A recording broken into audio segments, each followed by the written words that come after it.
I got 1, 2, 3, 4, 5, 6, 7, 8 wrenches in my top drawer of my Snap-on box. I think I'm missing. I got 1, 2, 3, 4, 5, 6, 7, 8 pliers in my bottom drawer of my Snap-on box. Get ready to fix some cars. Get ready to fix. Let's go! It's MJ100K here. Today I want to talk about my opinion of what is the best cheap used car that you can buy. And I will tell you right from the beginning, it is the Toyota Corolla. Now, a lot of people might say these cars are boring looking, they're boring driving, but you know what's not boring? The fact that you won't have to spend a whole bunch of money on maintenance, that's what's not boring. These cars are very, very well made, and it's easy to get parts for them, and they're also easy to work on. So the parts don't cost that much money, and it doesn't cost that much money to go have somebody go fix one of them for you. Now, one thing you need to know is the Toyota Corolla is the best-selling car of all time. A lot of people don't know that. It is the best-selling car. I believe it has over 50 million cars sold around the world. So there's a reason for that, people. And the reason is that they're awesome. Even with high miles, like, they're just going to keep going. I believe most of them have engines. Most of them have engines that have timing chains. So you don't have to worry about the timing belt breaking.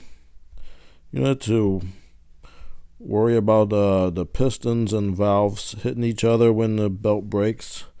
Now, if you can get one that is a little bit aesthetically messed up, like look at this one, you could save a lot of money and then just go repair that. You know, all you have to do, you might, need a hood for this one? Who cares? You can go get a new hood at the junkyard for like $80. You can put that new hood on there. You and a buddy can put the new hood on yourself. I had a friend who asked for my help picking out a used car, and I picked him. This car is not this exact car, but a Toyota Corolla in general, and they still have it, no problems, like very few problems. There's no car that's never gonna break. I mean, the car's got thousands of moving parts. Something's gonna break eventually. And people say, oh, these cars last forever. No car lasts forever. Even the most high mileage ones, the most you're going to get is like 1 million miles. And then if you can verify that it's got that much, you do. The manufacturer sometimes will buy it from you and give you a new one.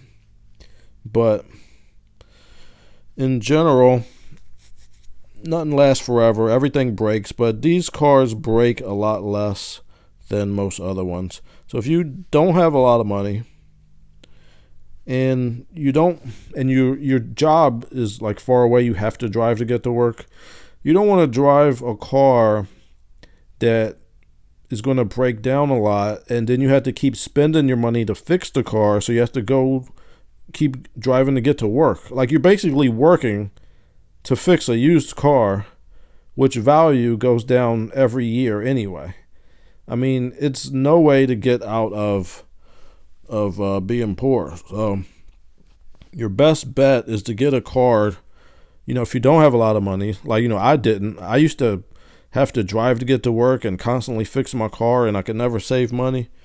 But if you get a car that you don't have to fix as much and doesn't cost as much, then you could save money, and you might be able to go get a down payment on a house and then have something that goes up in value. Look at this. This is just fine. This car is just fine and dandy like sour candy. So, if you want an inexpensive used car, go get yourself a Toyota Corolla. And then you could save money for other stuff.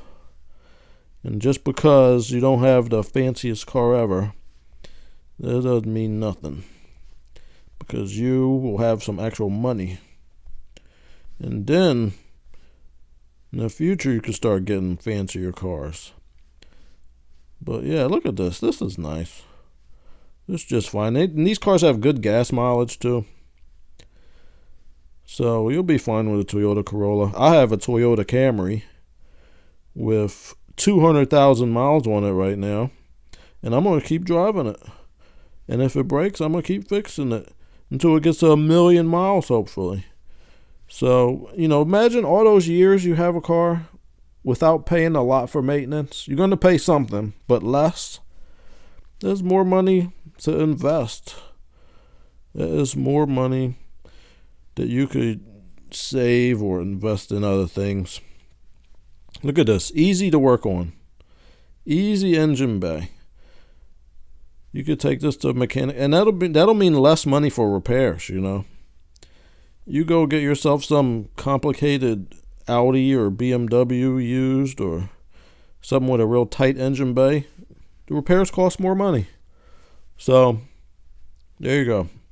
And a good used car, not that much money. Toyota Corolla. But, just like with any used car, bring an actual mechanic with you to go look at it. And when you go look at it, take it somewhere where they could put it on a lift so you can see underneath of it. The outside might be nice, but you never know. Even if the Corolla is a good car, it might have had a bad owner before it got to you who didn't take care of it. So all cars need to be taken care of. All cars need to be inspected before you buy them, not after. If I had a friggin' dime for every customer that used to come to me when I was a mechanic to look at a used car they just bought, and I had to tell them all the problems I found with it when I put it on the lift and I hooked up my scan tool. I said, it's too late now. You didn't bought the car. You should have took it to me before you bought it. And just for the females out there, don't assume that just because it's a guy that he is qualified to go with you when you look at a used car. It needs to be a guy or girl who's actually been a mechanic. Just because you're a guy doesn't even mean that you know how to look at cars and inspect them. Here's a hint. If you ask one of your male family members to go with you to look at a car, if he doesn't bring any tools, then he shouldn't be looking at it. Because you need to bring a scan tool. Okay? And you need to bring a battery charger tester. Or battery/charging system tester. Like the one I used from Harbor Freight. It's like $20 to buy that. That way you can make sure that the charging system's okay and that the battery's okay. And even if you find something that's wrong, hey, that's just an excuse to be like, hey, well, I'll buy the car, but you need to take $500 off the price because now I have to buy a new battery. Boom. So if you need to pay a mechanic to go look at a car with you, then do so. People have paid me to go look at cars with them, and it saves them money on the price usually. But anyway, that's enough ranting for today. Thank you for tuning in, and have a good one.